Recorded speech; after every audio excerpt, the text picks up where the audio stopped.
In the latter days of May 2017, conflict broke out between the government forces of the Philippines and those of the militant groups affiliated with ISIS that would forever change the face of Marawi. The 5-month siege would become the longest urban battle in modern Philippine history.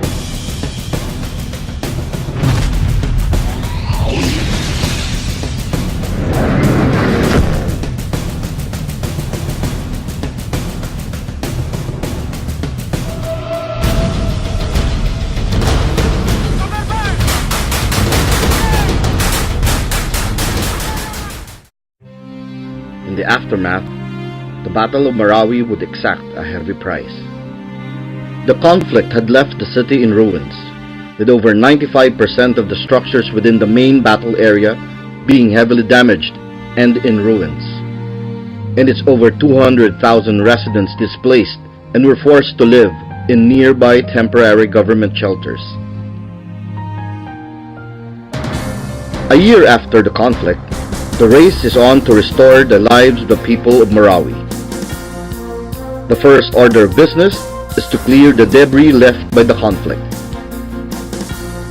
The Power China Consortium, in cooperation with the Philippine government, is fast-tracking the city's rebuilding and restoration project in the safest and most efficient way possible.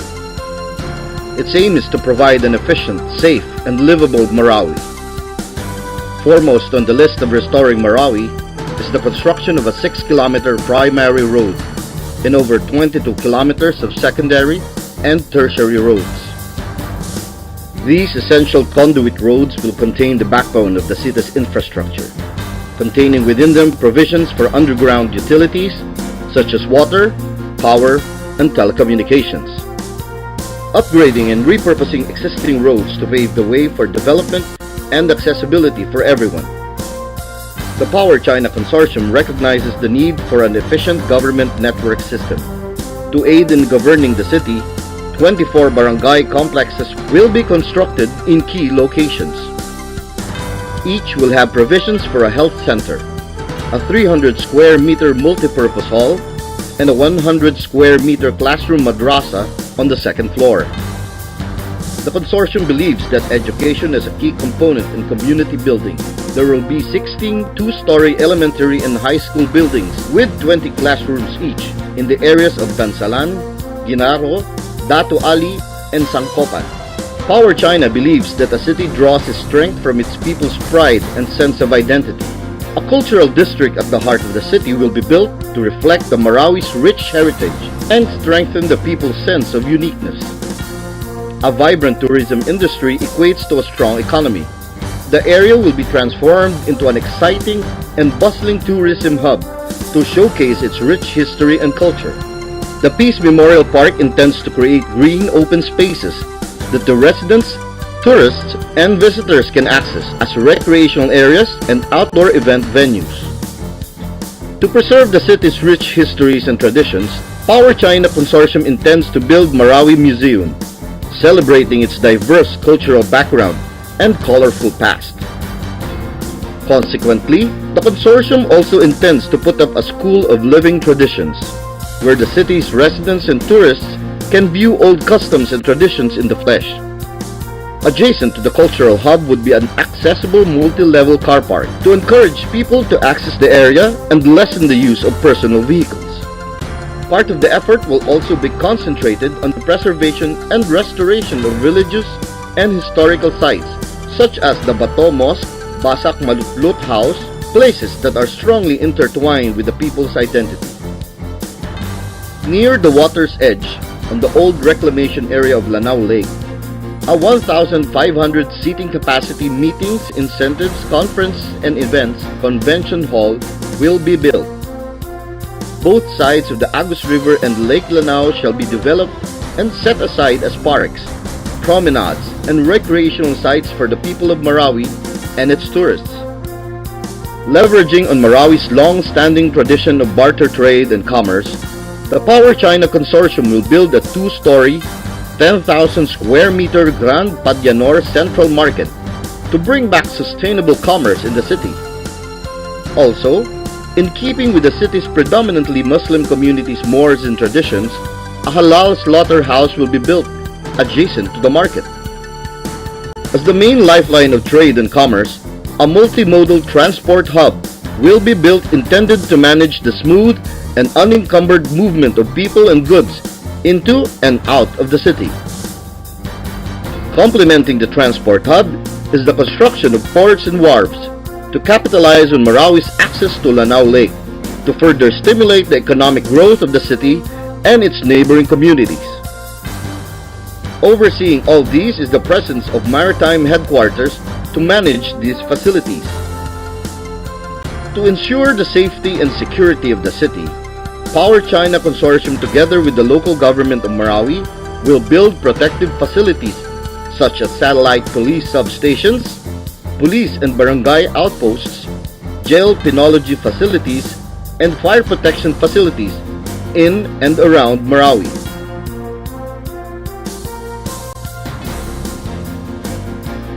A well-equipped hospital will be built to guarantee the people of Marawi have equal access to quality, efficient, and affordable health care.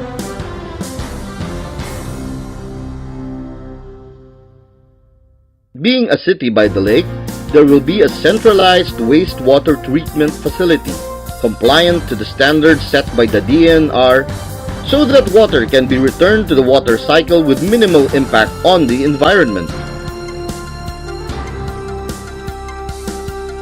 Likewise, a 10-hectare landfill will be constructed outside the most affected area of Marawi to handle solid and residual waste of the city. The Power China Consortium believes that the shared cultural and economic link between China and the Philippines, which dates back to pre-colonial times, should be restored and strengthened through this endeavor. The Power China Consortium is backed by years of experience in large-scale projects and has the capacity to provide investment and financing, planning design, engineering construction and infrastructure development of this magnitude. The Power China Consortium and the Philippine government is working double time, non-stop, in order to make all these a reality. They know that time is of the essence. For the people of Marawi, the time is now.